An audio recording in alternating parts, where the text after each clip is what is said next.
Deep in the darkest corners of the internet lies a YouTube channel that is beyond what is known to man. It is a dimension as vast as space and as timeless as infinity.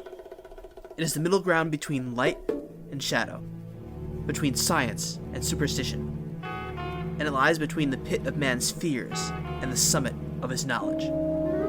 This is the dimension of imagination. It is a YouTube channel which we call Flash Forward Reviews.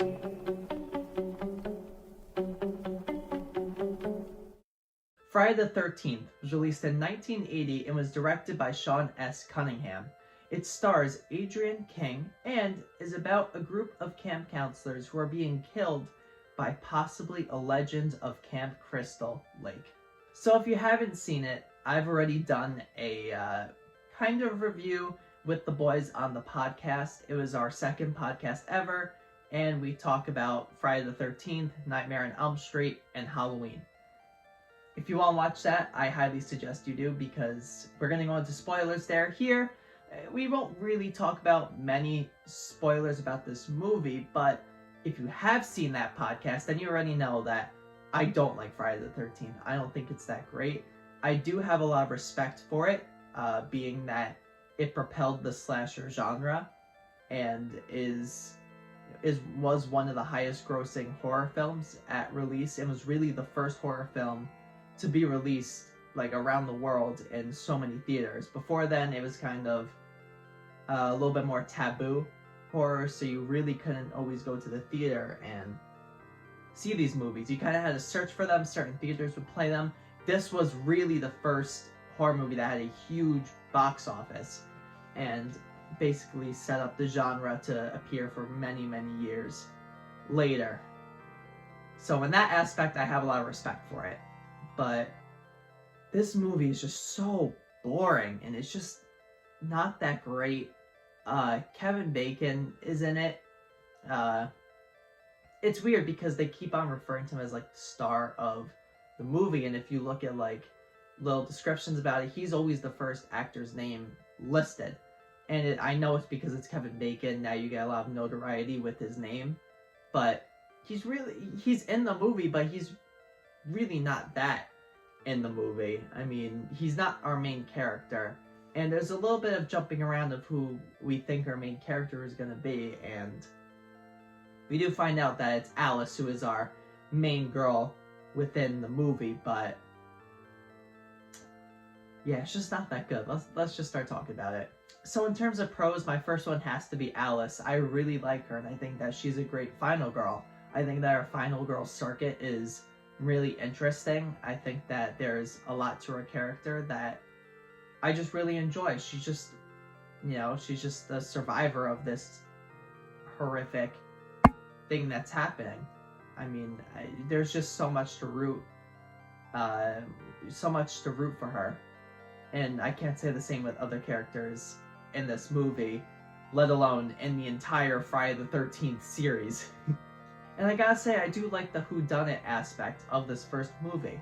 You think that it's gonna be very cliched, which parts of it are very cliched, are now very cliched at this current point in time, but even back then, some things that are in that movie we've just already seen before in previous movies.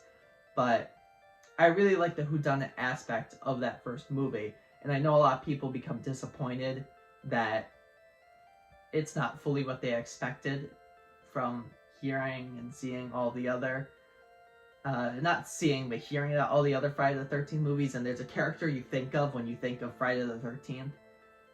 But I don't know. I don't mind the whodunit aspect of it, but I do prefer when you know who starts coming around. Speaking about some cons, though, the acting isn't that great within this movie. There's a lot of parts that are super boring, and it's because there's just like 1 minute to 2 minute sequences of just characters doing something that doesn't add anything to the movie and doesn't add anything to their character. I have a high tolerance for watching kind of these boring scenes and trying to find something out of it. In this movie, there's just nothing to get out of it. They're just kind of boring filler to add runtime to the movie.